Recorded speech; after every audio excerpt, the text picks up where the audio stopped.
प्रिय विद्यार्थियों, ऑनलाइन कक्षा में पुनः स्वागत है।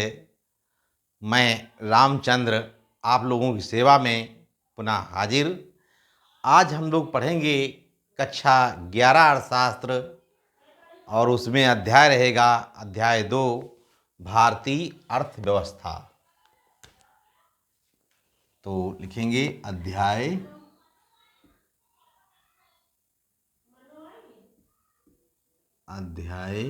2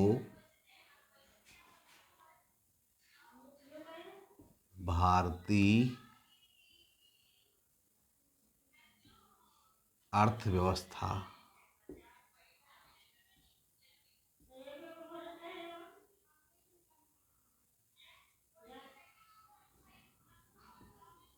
भारतीय अर्थव्यवस्था।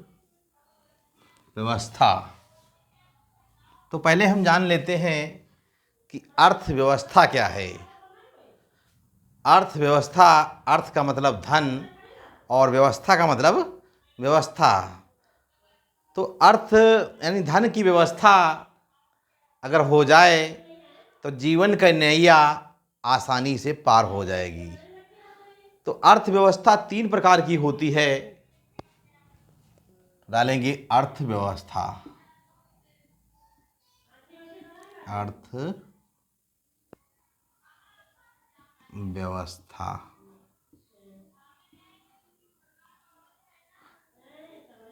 अर्थव्यवस्था 3 प्रकार की होती है।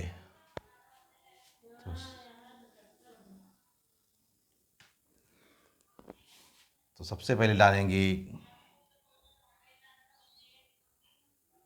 पूंजीवादी अर्थव्यवस्था।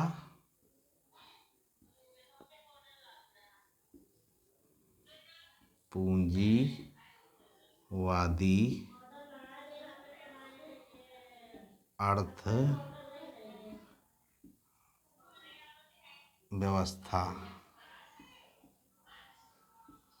पूंजीवादी अर्थव्यवस्था। फिर इसके बाद में अगली अर्थव्यवस्था होती है समाजवादी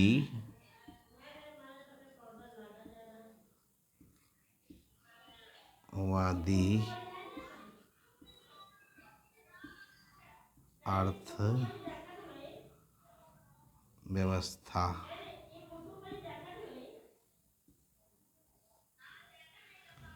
समाजवादी अर्थव्यवस्था। फिर इसके बाद में है अगली अर्थव्यवस्था होती है मिश्रित अर्थव्यवस्था।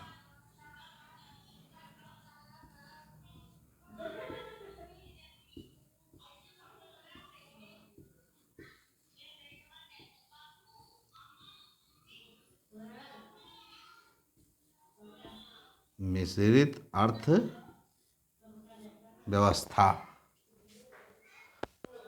तो 3 प्रकार की अर्थव्यवस्था पाई जाती है। प्रिय छात्रों, कौन कौन सी? पूंजीवादी अर्थव्यवस्था, समाजवादी अर्थव्यवस्था और मिश्रित अर्थव्यवस्था। तो पूंजीवादी अर्थव्यवस्था किसे कहते हैं? पूंजीवादी अर्थव्यवस्था वो अर्थव्यवस्था होती है जिसमें उत्पादन के साधनों पर व्यक्ति का निजी अधिकार होता है। जैसे मान लिया उदाहरण के रूप में कोई व्यक्ति उद्योग अपना लगा रखा है तो उद्योग का मालिक वो व्यक्ति स्वयं होगा। तो ऐसी अर्थव्यवस्था को कहेंगे पूंजीवादी अर्थव्यवस्था। समाजवादी अर्थव्यवस्था। समाजवादी अर्थव्यवस्था वो अर्थव्यवस्था होती है जिसमें उत्पादन के साधनों पर सरकार का अधिकार होता है। तो ऐसी अर्थव्यवस्था को कहा जाएगा समाजवादी अर्थव्यवस्था। इसके बाद में मिश्रित अर्थव्यवस्था क्या होती है? मिश्रित अर्थव्यवस्था वो अर्थव्यवस्था होती है जिसमें उत्पादन के साधनों पर सरकारी और प्राइवेट दोनों मिलकर कार्य करते हैं। तो ऐसी अर्थव्यवस्था को कहा जाता है मिश्रित अर्थव्यवस्था। तो भारत ने कौन सी अर्थव्यवस्था को अपनाया है? प्रिय विद्यार्थियों, भारत ने मिश्रित अर्थव्यवस्था को अपनाया है। ऐसा कोई क्षेत्र नहीं है भारत में जहां सरकारी और प्राइवेट दोनों मिलकर कार्य न करते हों। चाहे रेलवे हो, चाहे विद्यालय हो, चाहे अस्पताल हो, सभी जगह सरकारी लोग भी लगे हुए हैं, कार्य कर रहे हैं, और प्राइवेट लोग भी लगे हुए हैं। तो भारत की अर्थव्यवस्था कैसी है? मिश्रित अर्थव्यवस्था है। फिर इसके बाद में जान लेते हैं कि पूंजीवादी अर्थव्यवस्था क्या होती है। तो यहाँ पे हेडिंग डालेंगे पूंजीवादी अर्थव्यवस्था क्या होती है। तो इनके बारे में हम पढ़ेंगे। सबसे पहले पूंजीवादी अर्थव्यवस्था के बारे में पढ़ेंगे, उसके बाद में समाजवादी अर्थव्यवस्था में पढ़ेंगे, फिर मिश्रित अर्थव्यवस्था के बारे में पढ़ेंगे।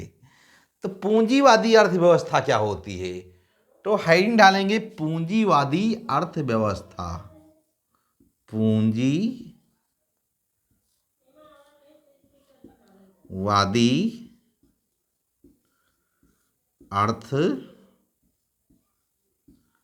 अर्थव्यवस्था।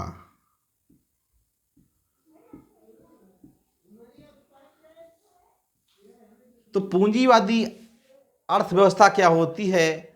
पूंजीवादी अर्थव्यवस्था में उत्पादन के साधनों पर व्यक्ति का निजी अधिकार होता है। ऐसी अर्थव्यवस्था कहा जाता है पूंजीवादी अर्थव्यवस्था। तो पूंजीवादी अर्थव्यवस्था की विशेषताएं जान लेते हैं। अर्थव्यवस्था की विशेषताएं,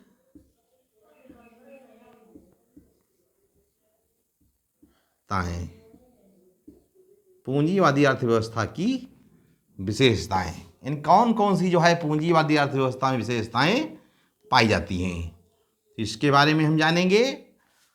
तो पूंजीवादी अर्थव्यवस्था में विशेषताओं में जानेंगे कौन कौन सी अर्थव्यवस्था पूंजीवादी अर्थव्यवस्था की विशेषताएं पाई जाती हैं। तो इसमें सबसे पहले है मूल्य यंत्र। मूल्य यंत्र। पूंजीवादी अर्थव्यवस्था में समस्त उत्पादन प्रक्रिया मूल्य यंत्र द्वारा ही निर्धारित होती है। कहने का मतलब जो भी वस्तुओं की मूल्य कीमत होती है उसी के अनुसार वस्तुओं की खरीदारी और बिक्री की जाती है।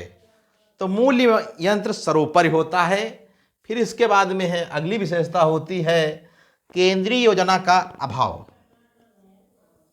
केंद्रीय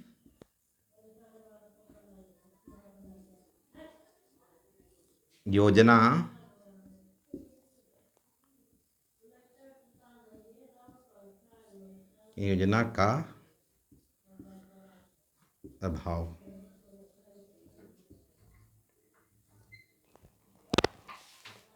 तो पूंजीवादी अर्थव्यवस्था में केंद्रीय योजना की कमी होती है, यानी इसके बारे में एक योजना जो है कोई केंद्र सरकार या राज्य सरकार नहीं बनाती, बल्कि योजना व्यक्ति को स्वयं बनाना पड़ता है। इसके बाद में अगली विशेषता है फिर आर्थिक स्वतंत्रता, उपभोक्ता की स्वतंत्रता।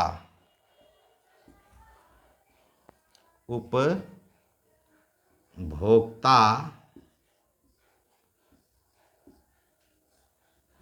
की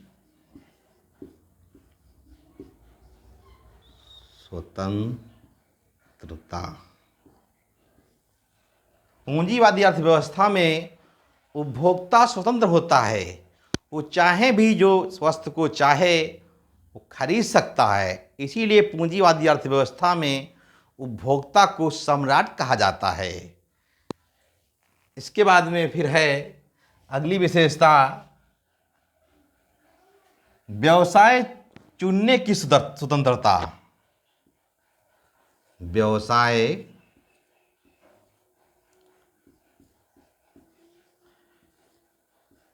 चुनने की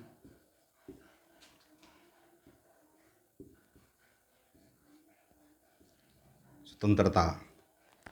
पूंजीवादी अर्थव्यवस्था में व्यवसाय चुनने की पूरी आज़ादी होती है।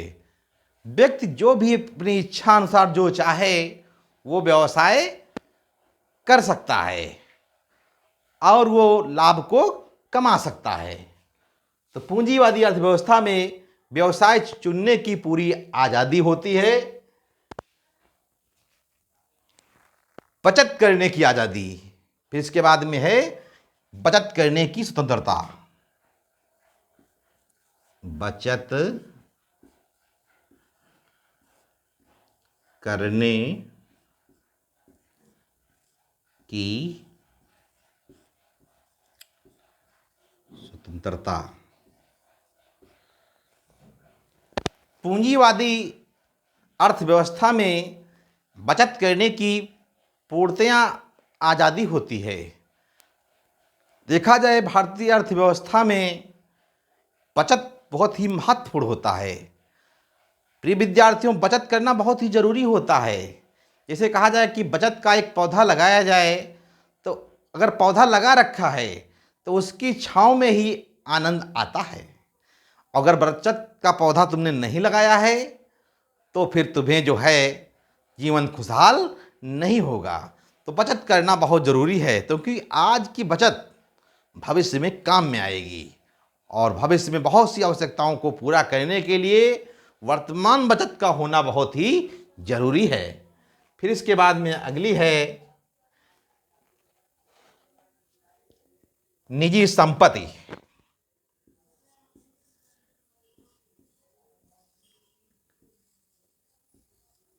निजी संपत्ति,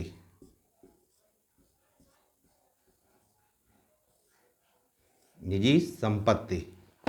पूंजीवादी अर्थव्यवस्था में निजी संपत्ति होती है, उसमें किसी का कोई अधिकार नहीं होता है, बल्कि व्यक्ति का निजी अधिकार होता है। जो व्यक्ति का निजी अधिकार होता है तो उसकी निजी संपत्ति होती है। फिर इसके बाद में अगली विशेषता है लाभ उद्देश्य। इसके बाद में अगली हेडिंग डालेंगे लाभ उद्देश्य।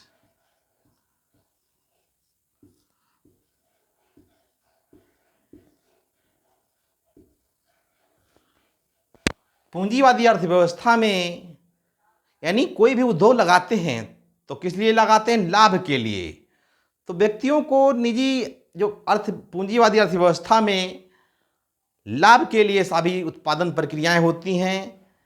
यदि अगर मालूम हो जाए कि हानि हो रही है तो ऐसी स्थिति में हम उत्पादन प्रक्रिया को बदल सकते हैं, एक व्यवसाय से दूसरे व्यवसाय में जा सकते हैं।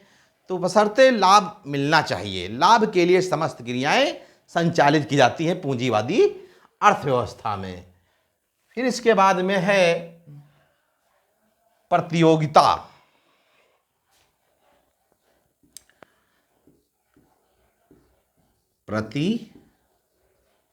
प्रतियोगिता,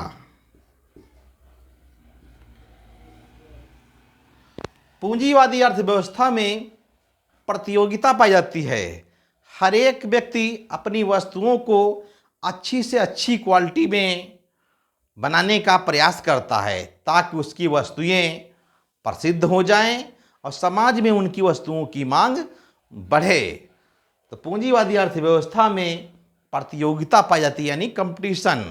कंपटीशन के क्षेत्र में भी कोई भी व्यक्ति पीछे नहीं रहना चाहता, हर एक व्यक्ति आगे बढ़ने का प्रयास करता है। फिर इसके बाद में है अगली विशेषता वर्ग संघर्ष। वर्ग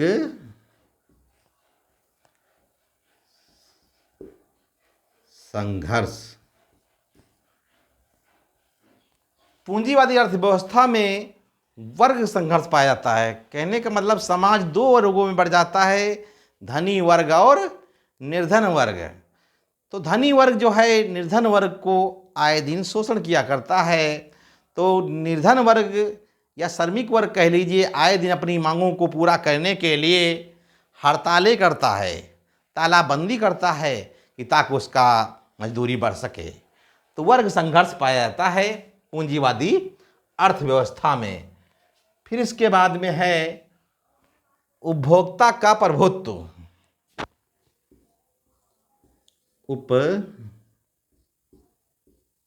उपभोक्ता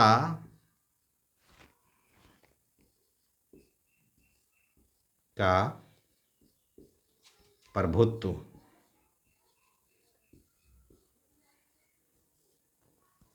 पूंजीवादी अर्थव्यवस्था में उपभोक्ता सम्राट होता है। तो उपभोक्ता की रुचियों के अनुसार वस्तुओं का उत्पादन करना पड़ता है। तो प्रिय विद्यार्थियों, अपने लक्ष्य को बनाए रखिए। लक्ष्य के द्वारा ही सफलता मिलती है। तो आज आप लोगों ने जाना कि अर्थव्यवस्था क्या होती है, अर्थव्यवस्था कितने प्रकार की होती है, पूंजीवादी अर्थव्यवस्था की कौन कौन सी विशेषताएं थीं।